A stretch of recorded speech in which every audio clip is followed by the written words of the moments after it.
Bonjour Catulu, Bonjour. qu'allez-vous nous présenter aujourd'hui? Alors aujourd'hui, il s'agit de la singulière tristesse du gâteau au citron de Aimé Bender aux éditions de l'Olivier.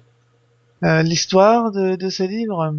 Alors il s'agit d'une petite fille qui s'appelle Rosa, Rosa Edelstein, qui le jour de ses 9 ans, dégustant le gâteau au citron couverture chocolat que lui a préparé sa mère, découvre qu'elle est capable de détecter toutes les émotions, tous les sentiments de sa mère, et elle va se rendre compte que cette capacité, elle va l'appliquer à tous les repas qu'elle va consommer à partir de maintenant.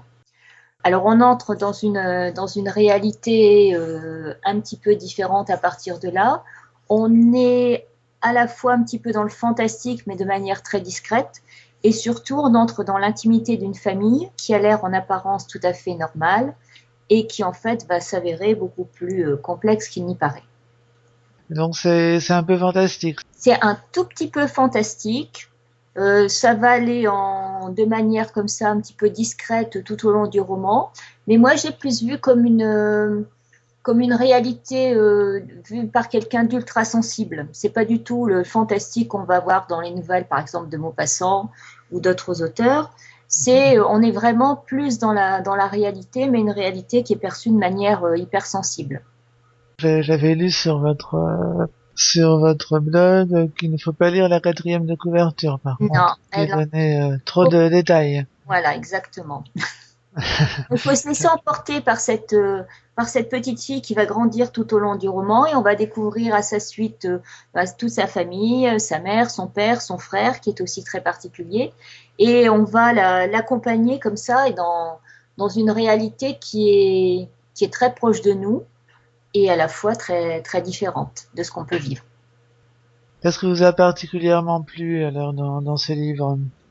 Alors, j'y ai retrouvé le style très imagé d'Aimé Bender que j'avais déjà découverte auparavant dans des précédents romans qui étaient parus aussi aux éditions de l'Olivier. Et puis, une grande sensibilité et une grande capacité à nous entraîner, à nous attacher à des personnages qui sont tout à fait ordinaires, mais qui sont vraiment extraordinaires et auxquels on s'attache vraiment très rapidement. Un mot du style?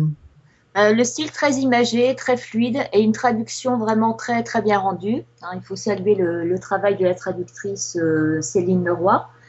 Et puis c'est un livre qui a été piqueté de marque-pages parce que au fur et à mesure de ma lecture, D'accord. je cochais d'une certaine façon toutes Hmm. les expressions que je repérais. Et puis par exemple, j'avais noté, je ne parlais pas à table parce que je me consacrais entièrement à survivre au repas.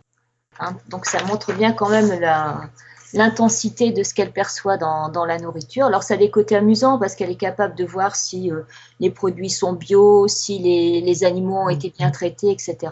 Mais c'est aussi vraiment très, très subtil du point de vue des émotions. Ok. Très bien, donc on rappelle le titre, c'est La singulière tristesse du gâteau au citron, Voilà. donc Aimé Bender, aux éditions de l'Olivier.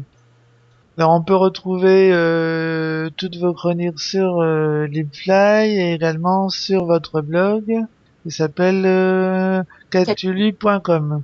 C'est ça. www.catulu.com, alors c'est Cathulu. Donc voilà. Merci. Ben, merci beaucoup et une très bonne journée à vous. Merci. Bonne journée à vous aussi.